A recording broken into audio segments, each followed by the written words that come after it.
जय जय श्री जगन्नाथ, जय जय श्री जगन्नाथ, जय जय श्री जगन्नाथ। जं ब्रह्मा वरुणेन्द्र रुद्र मरुतः स्तुवन्ति दिव्यैस्तवे ऋग्वेदे साङ्गप्रद क्रमोपनिषदे गायन्ति जं सामगाम् ध्यानारवस्थित तद्गतेन मनसा पश्यन्ति जं योगिनं यस्यान्तं न विदुषुरासुरगणां देवाय तस्मै नमः। भगवान श्री श्री जगन्नाथादि चतुर्धामूर्तिंकर अभयचरणारविंदरे अकिंचन पद्मनाभ अनंत कोटि प्रणाम ज्ञापन करुछि। जय जगन्नाथ टीवीर दर्शक बंधु आपण मानकु सदा सम्मान प्रणाम पूर्वक विशेष भावरे पावन पवित्र पुरुषोत्तम क्षेत्रर सिंहद्वार को स्वागत। भगवान पतित पावन नारायण दर्शन दौरान प्रभुंकर दामोदर वेश जहाँकि राधा दामोदर वेश बोली कह जाए। श्रीमंदिर रे चतुर्धामूर्तिंकर राधा दामोदर वेश अनुष्ठित होउथिबा बेले पतित पावनकर मध्य राधा दामोदर वेश अनुष्ठित होउछि। सुंदर भावरे तिलक प्रभुंकर चंद्रिका तिलक ठारू बोला नलीभुज इत्यादि प्रभु को लगी ही भव्य वेश अनुष्ठित होती। आमे माँ मानकर से कार्तिक व्रतधारी माने जो माने चौरा पूजा करुछंती से चौरा पूजार दृश्य मध्य आसुची।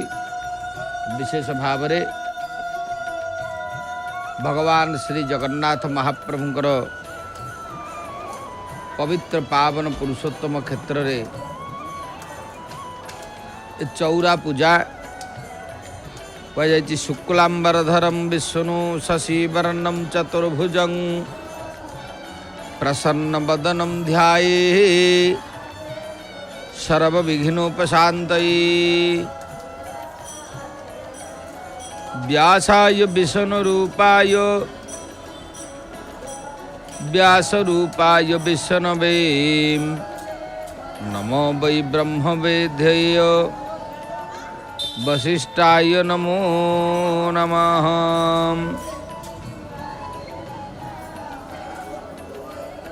भगवान वेदव्यासंकर श्री अपूर्व पद्म पुराण अंतर्गत कार्तिकेय पुराण जो कार्तिकेय पुराण पठन चौरा पूजा विशेष भावरे राधा कृष्णंकर सहित अन्यान्य देवदेवींकर आलती ये सबुगुड़िक अनुष्ठित होउची चौरा पूजा मूल रे। कारण चौरा तुलसी वृंदावतींकर पूजा ए मासरे आमे कार्तिक पुराण रे कार्तिक व्रतर महिमा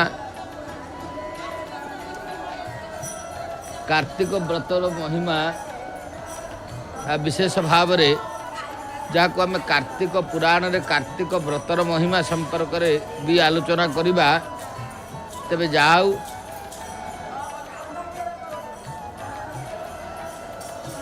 भगवान श्री श्री जगन्नाथ महाप्रभु पावन पवित्र पुरुषोत्तम क्षेत्र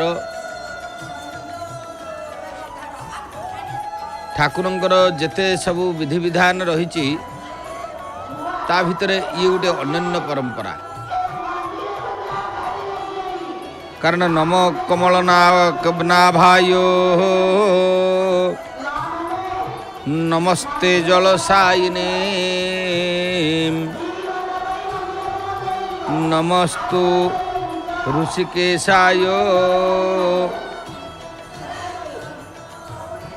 महाविष्णवे नमो नमः। कारण कार्तिक पुराण रे कार्तिक व्रतर महिमार कथा रही कौन कार्तिक व्रतर महिमार अनेक कथा कहुई आपण माने कार्तिक पुराण सबू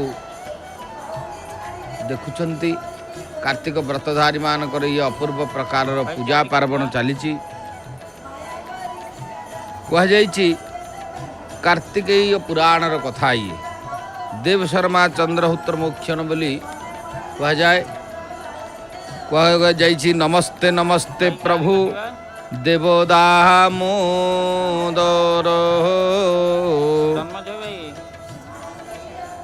आउ शरण सोदर नाथ कमलांक बर भगवान श्री श्री जगन्नाथ महाप्रभु को स्तुति करा जाई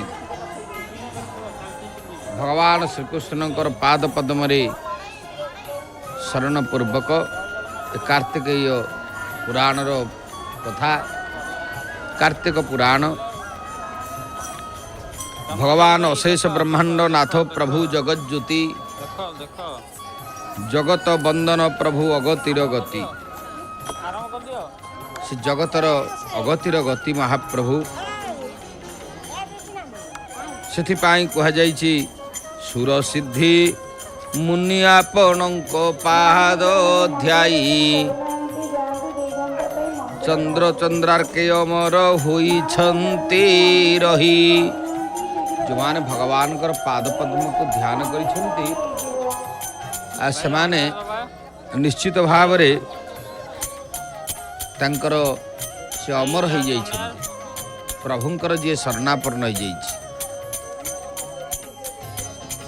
से भली भाव रे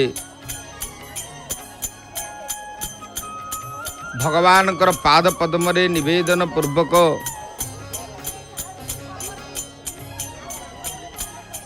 प्रभुंकर पावन पवित्र पुरुषोत्तम क्षेत्र आपण माने देखुचंती इठी दही मंथनर लीला कारण माँ माने जो हविष्य करुचंती इठी दधी मंथन लीलाटी करुचंती द्वापर जुगरे भगवान श्रीकृष्ण माँ जशोदा जो दधी मंथन करुले श्रीकृष्ण को सर लवणी अधाम दौले से सबू द्वापर जुगर लीला गुड़िक वृंदावती पाखरे सब माँ मान करि कारण ये हूँ प्रभुंकर विशेष भाव रे ये महाकार्तिक व्रत समय रे गोटे आनंदर व्यवस्था भगवान श्री श्री पावन पवित्र पुरुषोत्तम क्षेत्र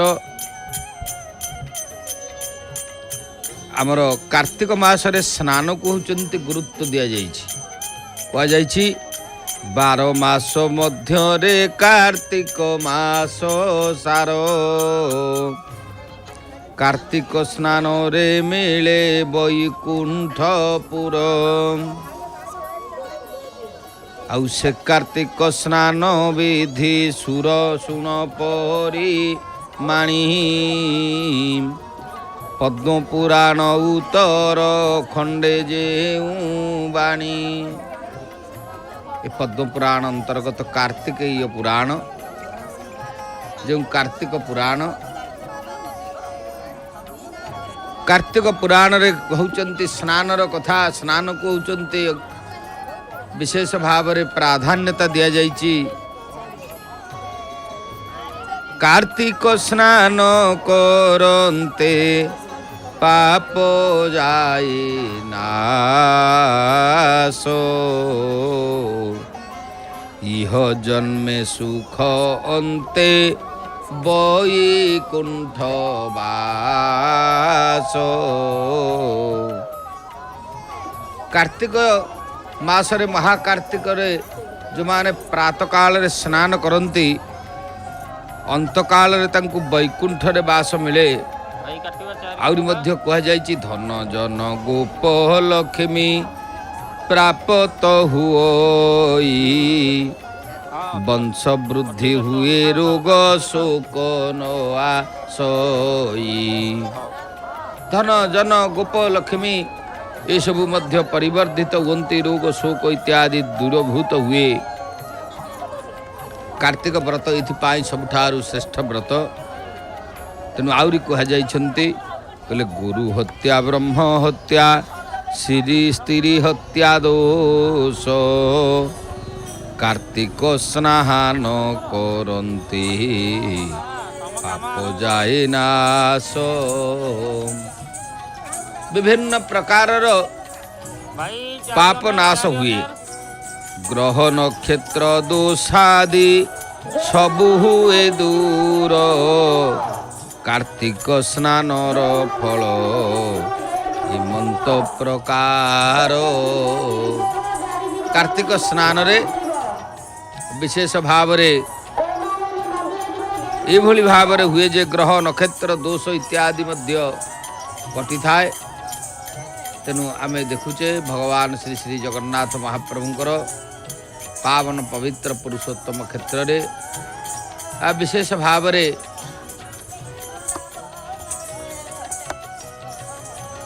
जहाँकि हबिशाली मानकर जो शिविर रही से हबिशाली मान शिविर रे सुंदर भाव रे माँ माने सब विविध प्रकार गोटे प्रकार होचंती निज को अभिनय करी विभिन्न प्रकार रे सिठी मध्य होचंती तंकर जहाँकि नाच गीत या मध्य चली कारण चौरा पूजा ठारू आरंभ करी विभिन्न प्रकार राधा कृष्ण वेश ही निजକୁ निजे सबू सिठी मध्य होचंती स्वतंत्र लीला कले। तेणु जोटा आनंदर कथा कहले अत्युक्ति हम ना। भगवान श्री श्री जगन्नाथ महाप्रभु पावन पवित्र पुरुषोत्तम क्षेत्र जगन्नाथ लीला तेणु से भगवान से पवित्र पावन पुरुषोत्तम क्षेत्र रे जहाँकि ये जो महाकार्तिक व्रत रे व्रतधारी माने विविध स्थान सब आसी कारण विभिन्न ग्रामांचल सब माँ मैंने आसी सेठी रही ये होचंती हबिशाली शिविर सब अच्छी सेठी सब चली। आमे कार्तिक पुराण कथा भी मध्य आलोचना करुचे। कार्तिक स्नानर फल एमंत प्रकार शरीर सकल पाप जाए भस्म हुए दूर कारण शरीर पाप क्षय होता है। तेणु ये कार्तिक मासरे अमृत समान कृष्ण लीलार सामृत शुणी करी साधु जने पाओ मुक्ति पथ। भगवान श्रीकृष्णकर कथा भगवान श्रीकृष्णकर लीला को जो माने श्रवण करती महाकार्तिक मासरे निश्चित भाव रे तांकर होउछंती अंतकाल रे एवं ए जन्मर अनेक पाप ध्वंस ही मुक्ति पथ मिली थाए। छोट मुहे बड़ कथा पदे दे कही एते मोर दोषा दोष न धरिब केही। विशेष भाव रे ताकू लेखक कहते कारण भगवान विशेष होचंती ये महान क्षेत्र। तेणु भगवान श्री जगन्नाथ महाप्रभुंकर क्षेत्र रे जेहेतु कार्तिक महाव्रत चली कार्तिक पुराण कथा को पूर्वे नईमी सा और सर्वऋषि गण सुत मुनि की पूछिले कृष्णर सगुण। नैमिषारण्य रे सुत महामुनि जेहेतु होचंती परम ज्ञानी एवं व्यासंकर शिष्य तांको एक कथा पचारिथिले कृष्ण लीला रस कथा कहिब विस्तारी तीर्थव्रत जप तप यज्ञ कर्म करी। कारण ये जो तीर्थव्रत यज्ञ ये सबूर कथा टिके आपण कहतु ये भाव रे कही अशेष जन्म बंधन नासई कि परी काहाकू भजिले भव संसारु निस्तरी। सुत मुनि को अन्यान्य मुनि माने पचारिछंती तेणु से टिके कौन कले प्रकृत रे संसार रु तरिब एई कथा जेतेबेले पचारिले सुत महामुनि कहउचंती हेले पद्म पुराण उत्तर खंडे जेहू बाणी व्यासंक मुखरु आंभे जहा अछु सुनी। भगवान वेद व्यासंकर मुखरु जहा सुनिचु आ सही कथा से कहले जे मु कहिबी निश्चित भावरे। तेणु विष्णु जहा व्यास ताहा आहा नुहंती अभिन्न जेहु विष्णु सेहु व्यास जान मुनिगण। कार्तिक व्रत जे व्रत मानंकरे सार आउ से व्यासंक मुखरु जा होइछि बाहार। कार्तिक व्रतटी जहाँकि व्रतमान मध्य होउचंती सार व्रत जो व्रत आपण माने देखुचंती अनेक माँ माने इठी बांगी धरी किए दही बिकिवा को गलानी किए सेठी कौड़ी खेलिलानी किए प्रभु को पूजा करुचंती ये सब प्रकार होउचंती आपण माने दृश्य भी देखुचंती। चौरा पूजार दृश्य हविशाली मानक शिविररू से पाखरे भगवान पतित पावन कर मध्य राधा दामोदर वेश चली। तेणु ये कार्तिक व्रत होची महान व्रत एथिपाई। तेणु जीवन कार्तिक स्नाने विष्णु होन्ते तोष शिव सहिते संतोष सकल त्रिदश। कार्तिक स्नाने सर्व पाप हुए दूर मुक्ति लभंती से कल नारी बर। कार्तिक व्रतरे समस्त पाप नाश हुए बोली यह मध्य कह जाइछि। एवं भगवान कर आहा इह जन्मे सुख अंते वैकुंठे जाई। इह जन्म रे विशेष भाव रे वैकुंठ प्राप्ति हब अंत काल रे बोली यह मध्य कह जाए। एवं कहे ना कपाल केबे अन्यथा नु होई। भगवान कर एक महान कार्तिक व्रत ये कार्तिक व्रत को जो माने होचंती करंती निश्चित भाव रे तांकर पुण्य होता है।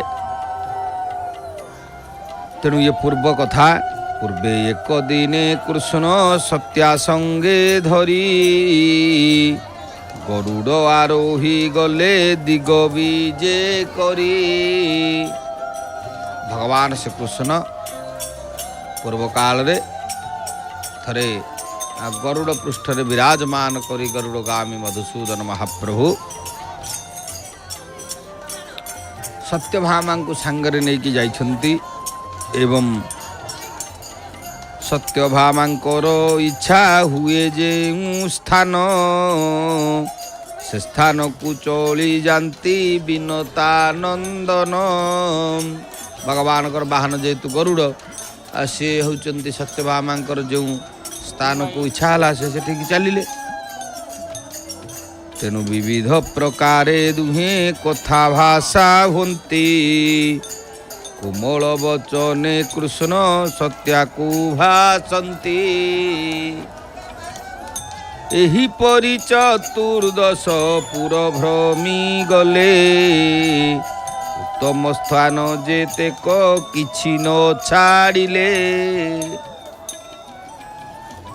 भगवान श्री कृष्ण सहित सत्यभामा जेतेबेले बुलिले चारिआडे बुलिले चतुर्दश भुवन परिक्रमा कले आउ कु जगह को छाड़ी नाहंती। आउ स्वामी को बोलंती प्रभु निस्तार पाइली नाना स्थान को देखिन सक्राजित बाली। सक्राजितर कन्या सत्यभामा जहाँ से कहले जे होउचंती भगवान कृष्ण को कहले मु निस्तरिली इते बोली कृष्ण नाम घोषी न मुखरे कृत्य कृत्य हेले देवी कर जोड़ी सिरे कर जोड़ी এই কথা କହୁଛନ୍ତି। ସତ୍ୟଭାମା କହିଲେ ପତିଙ୍କ ଚରଣ ଧରି ସକ୍ରାଜିତ ଯେ ମା ଶରଣ ପସନ୍ତି ସ୍ୱାମୀ ଦୋଷ କର କ୍ଷମା। କାରଣ ସଦା ସର୍ବଦା ହେଉଛନ୍ତି ନିଜର ଦୋଷକୁ ଦେଖିବେ ସଦାବେଳରେ ହେଉଛନ୍ତି ଯାହାକି ବିଶେଷତଃ ଆମେ ନିଜ ଦୋଷ ଗୁଣକୁ ସଦା ସର୍ବଦା ହେଉଛନ୍ତି ନିଜେ ସଂଶୋଧନ କରିବା ହେଉଛି ପରମ କର୍ତ୍ତବ୍ୟ। ତେଣୁ ଏଇଭଳି ଭାବରେ କହିଲେ ଆହେ ଦେବ ଦୀନ ବନ୍ଧୁ କମଳ ଲୋଚନ କରୁଣା ସାଗର ଭକତର ଭଗବାନ ଅଗତିର ଗତି ତୁମ୍ଭେ ଅଟ ପ୍ରାଣପତି ନ ଜାଣ କି ବୁଦ୍ଧ ଜନେ ଆଶ୍ରା କରିଛନ୍ତି। କାରଣ ଯେଉଁମାନେ ବୁଦ୍ଧ ଜନେ ହେଉଛନ୍ତି ପ୍ରାପ୍ତ ବୟସ୍କ ସବୁ ଭଗବାନଙ୍କୁ ଆଶ୍ରୟ କରି, କାରଣ ସମସ୍ତେ ତ ତାଙ୍କୁ ଆଶ୍ରୟ କରିଥାନ୍ତି, କିନ୍ତୁ ବିଶେଷ ଭାବରେ ଯେଉଁମାନଙ୍କର ପରିପୂର୍ଣ୍ଣ ଜ୍ଞାନ ପଳେଇ ଆସେ ସେ ଭଗବାନଙ୍କ ପାଖରେ ସମର୍ପିତ ହେଇକି ଥାନ୍ତି। ଆପଣଙ୍କ ମହିମା ଯେ ଅଟେ ଅଗୋଚର ମୁଁ କାହୁଁ ଚିହ୍ନିବି ପ୍ରଭୁ କୀଟ ଜୀବ ଛାର। ଏଇ କଥା କହି ତାପରେ ସତ୍ୟଭାମା କହୁଛନ୍ତି ଭଗବାନ ଶ୍ରୀକୃଷ୍ଣଙ୍କୁ ବିଶେଷ ଭାବରେ କହିଲେ 16 ବ୍ରଜ ନାରୀ କମଳା ଅଂଶରେ ଜନମି ମୁକ୍ତି ଲଭିଲେ ତବ ପ୍ରାସାଦରେ ଅଷ୍ଟପାଟ ବଂଶୀ ଯେ ରୁକୁଣି ଯେତେ ନାରୀ ମୁକତି ଲଭିଲେ ତବ ପାଦ ସେବା କରି ଭଲ ରୂପେ ଜାଣଇ ମୁଁ ଏବେ ସବୁ ବିଷୟ ଆପଣ ସର୍ବଦେବଙ୍କ ଦେବ କୃପାମୟ। ତେଣୁ ମୋହଠାରେ ଆପଣଙ୍କ ଶରଧା ବହୁତ ବିଶେଷରେ ଜାଣଇ ମୁଁ ଆହେ ପ୍ରାଣନାଥ। ସତ୍ୟଭାମା କହୁଛନ୍ତି ମୁଁ କେଉଁ ଜନ୍ମରେ କ'ଣ କରିଥିଲି ତାହା ମୁଁ ଜାଣିନାହିଁ। ତେଣୁ ଯାହା ହେଉ କେଉଁ ଦେବତାଙ୍କୁ ପୂଜି ମୁକ୍ତି ଲଭିବଇ ସେହି କଥା ପ୍ରାଣନାଥ କହ ଏବେ ଆସି ଆପଣଙ୍କ ଅର୍ଦ୍ଧାଙ୍ଗିନୀ ମୁହିଁ। କେଉଁ ଦେବତାକୁ ପୂଜା କରିଥିଲି କ'ଣ କରିଥିଲି ସେ କଥା ତ ମୁଁ ଜାଣିନାହିଁ। ଯାହା ହେଉ ପ୍ରାଣନାଥ ମୁଁ ଆପଣଙ୍କର ଅର୍ଦ୍ଧାଙ୍ଗିନୀ ହେଇକିରି ଆଜି ଅଛି। ସେହି କଥା ପ୍ରାଣନାଥ ହେ କହ ମୋ ଆଗର ଶୁଣିବା ପାଇଁ ଦାସୀର ଶରଧା ଓ ପାର। ଆପଣଙ୍କର ପାଖରେ ଯିଏ ଭଗବାନଙ୍କ ପାଖରେ ସାନ୍ନିଧ୍ୟ ଲାଭ କରିଗଲେ ପୁଣି ତାଙ୍କର ହେଉଛନ୍ତି ଅର୍ଦ୍ଧାଙ୍ଗିନୀ ହେଇକି ରହିଲେ ସେ ସେଇ କଥା ପଚାରୁଛନ୍ତି କେଉଁ ଜନ୍ମରେ କ'ଣ କରିଥିଲି। ଭଗବାନ କହୁଛନ୍ତି କହିଲେ ଇତି ପ୍ରିୟ ବଦ ଶ୍ରୁତ୍ୱା ସେ ରାସ୍ୟ ଗଦ ଗଦାଗ୍ରଜ ସତ୍ୟକରମ करे ଧୃତ୍ୱା ରାମ କଳ୍ପତରୁସ୍ଥଳମ୍। ଅର୍ଥାତ କହୁଛନ୍ତି କହିଲେ ପ୍ରିୟା ବାକ୍ୟ ଶୁଣିନ କହନ୍ତି ଚକ୍ରପାଣି ସଂକ୍ଷେପି କହିବା ଏବେ ଶୁଣରେ ମିତଣି। ଆଉ ଶୁଣିବା ପାଇଁ କି ଯେବେ ଶରଧା ତୁମ୍ଭର କିମ୍ପା ନ କହିବା ସଖୀ ତୁମରି ଆଗର। ତୁମ୍ଭର ପିଅର କେତେ ଅପମାନ କଲେ ତହୁଁ ସତ ଧନୁକୁ ମୁଁ ବିନାଶିଲି ହେଳେ। ତେଣୁ ଭଗବାନ କହୁଛନ୍ତି ସତ୍ୟଭାମାଙ୍କୁ ସେଇ ଅପୂର୍ବ ପୂର୍ବ ଜନ୍ମର କଥା। ତେଣୁ ସମରେ ସର୍ବସୁରଙ୍କ ପରାସ୍ତ ମୁହୁ କଲି, ସେ ସମରେ ସୁନା ଶିର ଗୌରବ ଗଞ୍ଜିଲି।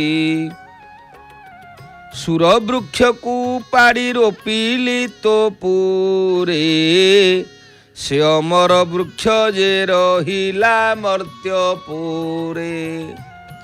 କାରଣ ତୁମର ଶ୍ରଦ୍ଧା ପାଇଁ ମୁଁ ସୁର ବୃକ୍ଷକୁ ଆଣିକରି ରୋପଣ ମଧ୍ୟ କଲି। ଆଉ ତୋ ଗର୍ଭେ ପୁତ୍ର ଜନ୍ମ ହେବାରୁ ଗୋ ସହି, ନାରଦ ମୁନିଙ୍କ ପାଦେ ସେବା କଲି ମୋହି। ପ୍ରଦ୍ୟୁମ୍ନାଦି 10 ପୁତ୍ର ତୋ ଗର୍ଭରୁ ଜାତ, ହେଲେ ଦ୍ୱାରିକା ନଗରୀ ଦିଶିଲା ଶୋଭିତ।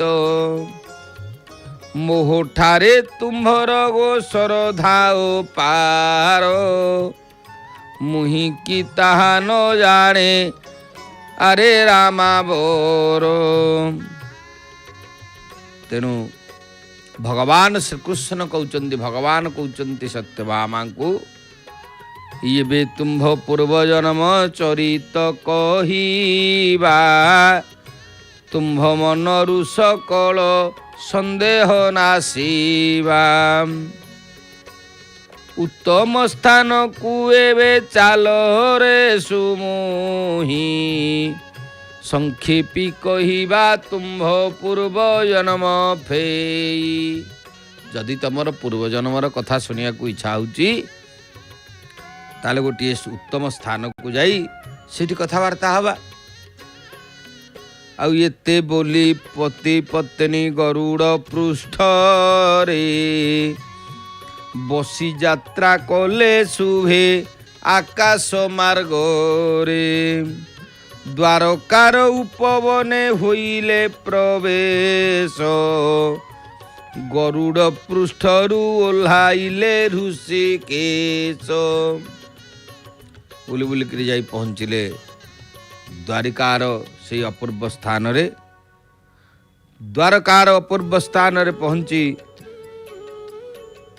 ଗରୁଡ଼ ପୃଷ୍ଠରୁ ଓହ୍ଲାଇ ଆଜ୍ଞା ଦେଲେ ଗରୁଡ଼କୁ ଯାଅ ନିଜ ପୁରେ, ପୁଣି ସୁମରଣା କଲେ ଆସିବ ସତ୍ଵ। ଗରୁଡ଼କୁ କହିଲେ, ବାପା ତମେ ଏଥର ନିଜ ପୁରକୁ ପଳାଅ, ମୁଁ ତମକୁ ସୁମରଣା କଲେ ତମେ ପୁଣି ଏଠାକୁ ଆସିବ। ଗରୁଡ଼ ତାପରେ ପଳେଇଲା, ରମ୍ୟକ ଦ୍ୱୀପରେ ଯାଇକିରି ଅଚିନ୍ତାରେ ରହିଲା। ତେଣୁ ସତ୍ୟଭାମା କର ଧରି ପ୍ରଭୁ ନାରାୟଣ, କଳ୍ପବୃକ୍ଷ ତଳକୁ ଗମିଲେ ତତ୍କ୍ଷଣ।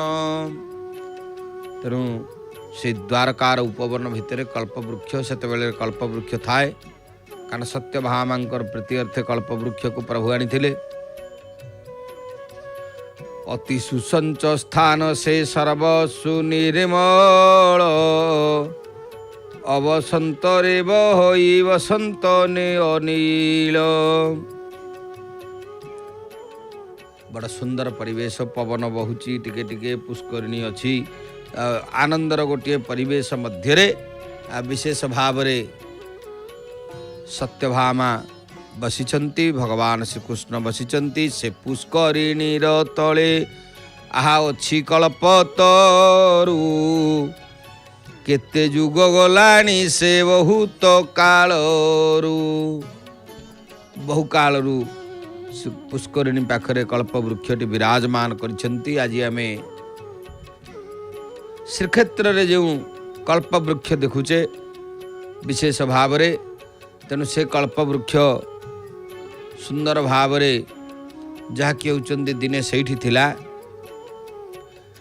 ସେହି ତରୁ ତଳେ ସିଦ୍ଧ ହୁଏ ସର୍ବକାମ, ତେଣୁ ସେ ବୃକ୍ଷର ନାମ ଅଟେ କଳ୍ପଦ୍ରୁମ।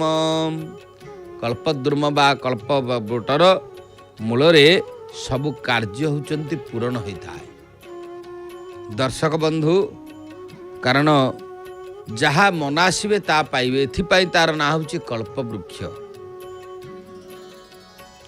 बरकतर बेदी तरु तले पाए शोभा रकत बरन तरु की उपमा देवा चंदनर बास परी महकी उठई विविध पाद पलता विराजी दिशई। कल्पवृक्षर अतीव चमत्कार शोभा को एठी वर्णना करा जाइछि। से कल्पद्रुमरु मर्कत बेदी परे बसिले को नारायण सत्या संगतरे। से कल्पवृक्ष पाखरे बसी कृष्ण कहउचंती जहाँकि हसी कहंती प्रिया को चाही चक्र पाणी तुम्भ पूर्व जन्म कथा सुन रे मितणी। तुम्भर पूर्व जन्मर कथाटी तमे सुन एबे स्थिर भाव रे। एई कथा भगवान श्रीकृष्ण कहउचंती। आउ पुछा कल जेबे ताहा मन देई सुण संक्षेप रे से समस्त देवा बुझाईन। पूर्वे सत्य युग अंते हिमालय प्रांते आत्रेय वंशी विप्रे कथिले कजुकते। आत्रेय वंशरे जने जे कि हिमालय प्रांतरे जने ब्राह्मण थिले विप्र थिले। तेनु देव शर्मा बोली तांको नाम तांको टई सकल गुण चरित्र ता देहरे थाई। देव शर्मा बोली से ब्राह्मण निश्चित भाव रे से होचंती अतीव उत्तम व्यक्ति। तेणु से कथा भगवान श्रीकृष्ण सत्यभामा को कहउचंती। एबे आपण माने देखुचंती माँ भगवती जगज्जननी जगदम्बा परम कल्याणमयी बाट मंगलांकर बेश श्रृंगार चलीची। से दृश्य मध्य आम पाखरे पहुँचुची। से देव शर्मा कथा कहउचंती पूर्व जन्म रे सत्य युगर कथा को भगवान श्रीकृष्ण कहिले। सकल गुण चरित्र ता देहरे थाई। कारण सब अतीव गुणशाली विप्र ब्राह्मण से काले पत्नी ताहार मरण लोभिला से विप्रर दुहिता गोटिए जान थिला। देव शर्मांकर गोटे कन्याटीए थाए। तांकर घरणीकर जेते बेले अकाल रे वियोग हो गला विशेष भाव रे मातृहीना दुहिता को जत्ने विप्र पाली रखी थिला देव शर्मा सुन रे छईली। देखु देखु से दुहिता युवती होइला यह देखी देव शर्मा मने विचारिला। देव शर्मा मने मने विचार कला कौन करी जहा ए कन्याटी की विशेष भाव रे होचंती कन्याटी काहाकू देवी कौन करी कथा देव शर्मा भावुची। आउ से दुहिता को प्रदान करी काहाकू एही कथा गोटी विप्र विचारे मन को। चंद्रहोत्र नामे विप्र कुमार को नेई दुहिता प्रदान कला नाना विद्या देई। तेनु चंद्रहोत्र नामे विप्र चंद्रहोत्र गोटे होचंती जने से मध्य ब्राह्मण। से चंद्रहोत्र विप्र कुमार को नहीं दुहिता प्रदान कला नाना विद्या देई। आउ दुहे दुही कि सुंदर युवक युवती देखी करी देव शर्मा आनंदित मोती। झियो जुआई की घेनी से विप्र रहिला आहा एथु अंतर रे सखी शुण जहा हेला। या परे विशेष भाव जेहेतु हूँ चंद्रहूत्र को देव शर्मा ब्राह्मण कन्या टिकी देदेला एवं झील जुआई की नहीं से होती कालातिपात करुथांती। ता परवर्ती कथा भगवान श्रीकृष्ण सत्यभामा को कहते बोले अनल अर्चना से समिध काष्ठ पाई दिने विप्र विंध्या चले गला पथ बाही। कारण यज्ञ करने अनल जे समिध काष्ठ पाई कारण जेहेतु ब्राह्मण लोक तेणु यज्ञ पाई विभिन्न समिध सब दरकार तेणु विप्र जाए पति संगे से दुहिता विंध्या चले गला सही ठारे सजनी रे जेऊ कृत्य हेला दुहिता को बसाइन सेवेनी कुमर समिध काष्ठ खोजंती बनरे पसीन आउ अकस्माते राक्षसे को तांकु हाबुड़ीला सेबेनी विप्रंकु हत्या करी चली गला। जंगल भितरे गोटे राक्षस हाबुड़ीला दीटाक विप्रंकु होचंती से हत्या करिदेला। यदि दीटाक विप्रंकु होचंती हत्या करिदेला तक्षणे मोहर पुरुदूत माने गले सेबेनी विप्रंकु रथे बसाई आनिले वैकुंठ भुवने आनी करिले हाजर सेमाने परम भक्त अटंती मोहर से होचंती परम भक्त तेणु सेबेनी विप्रंक कथा सुन आगो सती आउ भक्ति रे सूर्य देवंकु पूजुथिले नीति। कारण से विप्र दिए भगवान सूर्य नारायण को जेहेतु होचंती अर्चन करुथिले भाव भक्ति सहित तेनु सेबेनी ठारे संतोष मोहर भक्तर भगवान नाम जेणु मोर जी भगवान कर सेवा करे भगवान कर नाम कीर्तन करे भगवान कर रूप कहउचंती वर्णना करे भगवान कर लीला वर्णना करे मु तापर सदय हुए ये कथा श्रीकृष्ण सत्यभामा को कहउचंती। तेणु सकल जीवर आत्मा अटई जे मु ही आउ पर आपना विचार मोह ठारे नाही संसार अटई सखी मोर खेल घर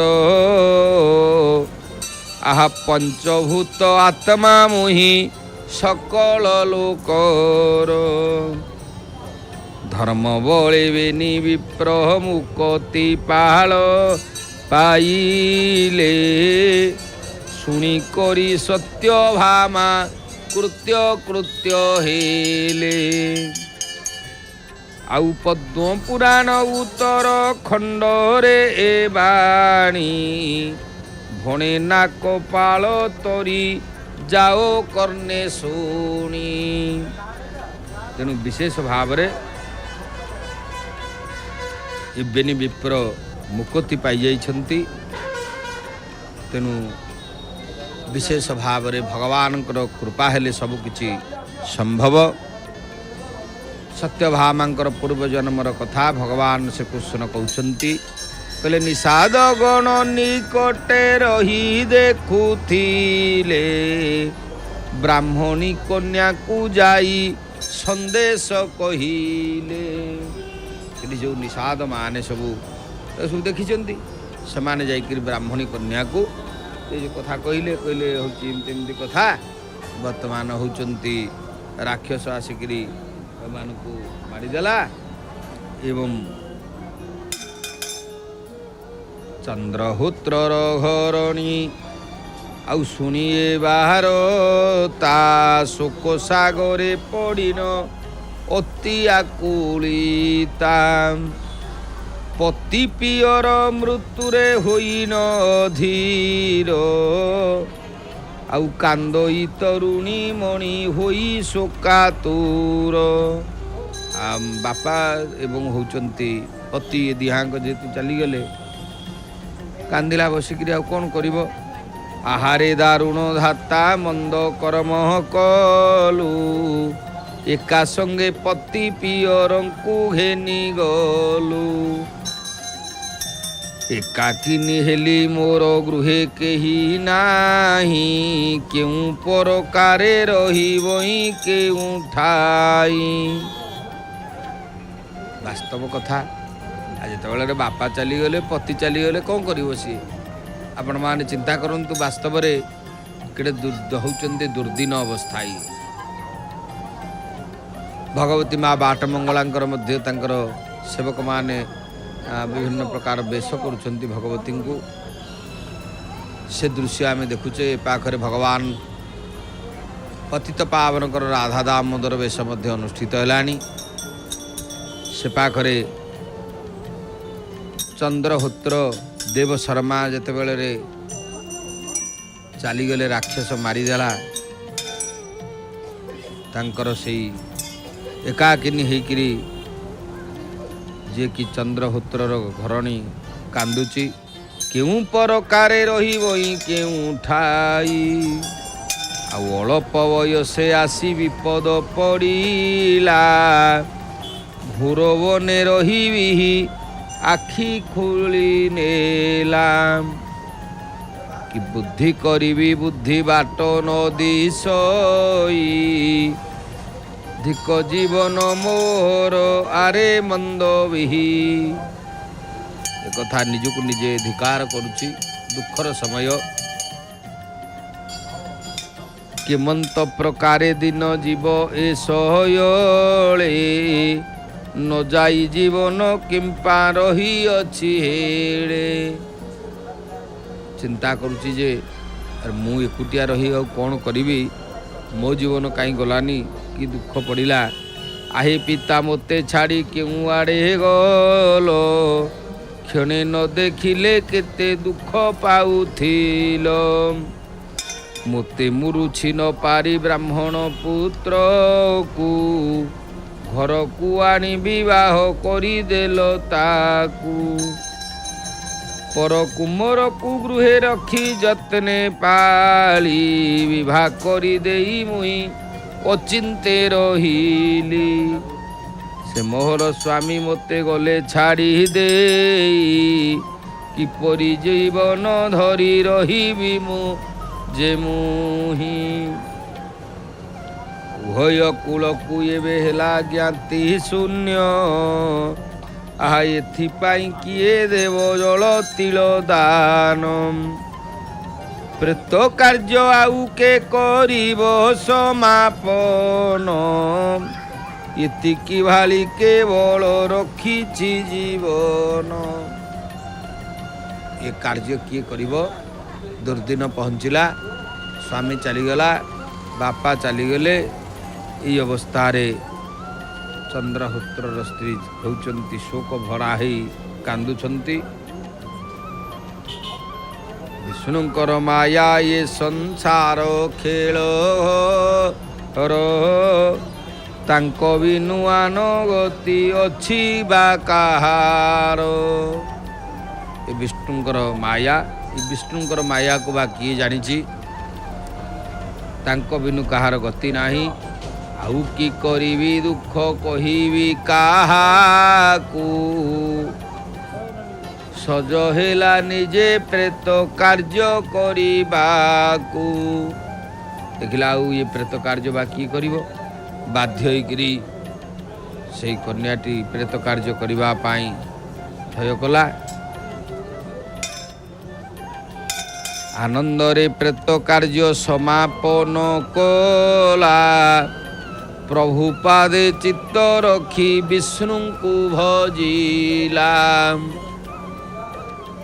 ଆପଣା ଗୃହରେ ଯେତେ ଧନ ଥିଲା ରହି ସେ ଦେଶ ରାଜାଙ୍କୁ ଦେଲା ଲୋଭ ଛାଡ଼ି ଦେଇ। ଯାହା ଘରେ ସବୁ ଧନ ରତ୍ନ ଭଲ ମନ୍ଦ ଥିଲା ତାକୁ ସବୁ ସେ ଦେଶର ରାଜାଙ୍କୁ ଦେଇଦେଲା। କହିଲା ଆଉ କ'ଣ ୟାକୁ କରିବି, ରଖିକି ଲାଭ କିଛି ନାହିଁ। ଆନ ଜଣେ ବ୍ରାହ୍ମଣକୁ ଦେଲା ଡିହ ବାଡ଼ି ଘେନିଲା ସେ ବ୍ରାହ୍ମଣ ଦାନ ଛଳେ ହୁଡ଼ି। ଦେଖି ଦେବ ଶର୍ମା ସୂତା ମନେ ଚିନ୍ତା କଲା ସେହି ବ୍ରାହ୍ମଣକୁ ଗୃହ କୋଣକେ ମାଗିଲା। ଭିନ୍ନ କରି ଦ୍ୱାର ଏକ କଲା ସେ ତରୁଣୀ ତାଳ ବରଡ଼ାକୁ ତାଟି କଲା ଯତ୍ନେ ଆଣି। କାର୍ପାସ ବିକ୍ରୟ କରି ଜୀବିକା ସେ କଲା ଆଉ ଦୁଃଖକୁ ସୁଖ ପରାଏ ମଣିଷେ ଅବଳା। ଶେଷ ପର୍ଯ୍ୟାୟରେ ତାଳ ବରଡ଼ା ତାଟିରେ ଜୀବନ ନିର୍ବାହ କରି କାର୍ପାସ ବିକି ବଞ୍ଚୁଥାଏ। କାର୍ତ୍ତିକ ବ୍ରତ ପାଳନ କଲା ବିଧି ମତେ ଏକାଦଶୀ ବ୍ରତ ବିଧି କଲା ଦୃଢ଼ ଚିତେ। ମିଥ୍ୟା ଛାଡ଼ି ସତ୍ୟ କଥା ସର୍ବଥା କହଇ ପାପ କର୍ମକୁ ହୃଦରେ ସଦା ଡରୁଥାଇ। କାର୍ତ୍ତିକ ବ୍ରତଟି କଲା। କାର୍ତ୍ତିକ ବ୍ରତ କରିବାରୁ ମିଥ୍ୟାକୁ ଛାଡ଼ି ସତ୍ୟ କହୁଥାଏ, କାରଣ ସବୁଠାରୁ ବ୍ରତର ମୂଳ କାର୍ଯ୍ୟ ହେଉଛି ମିଥ୍ୟା। କାରଣ ମିଥ୍ୟା ଯେଉଁମାନେ କାର୍ତ୍ତିକ ବ୍ରତ କରନ୍ତି ସେମାନେ ମିଛ କଥା କହନ୍ତି ନାହିଁ। ମିଛ କଥା କହିଲେ ବ୍ରତ ହେଉଛନ୍ତି ଭଙ୍ଗ ହୁଏ। କାର୍ତ୍ତିକେ ପୂର୍ଣ୍ଣିମା ବ୍ରତ କରଇ ପାଳନ 12 ମାସ ମଧ୍ୟେ ତାହା ଅଟଇ ପ୍ରଧାନ।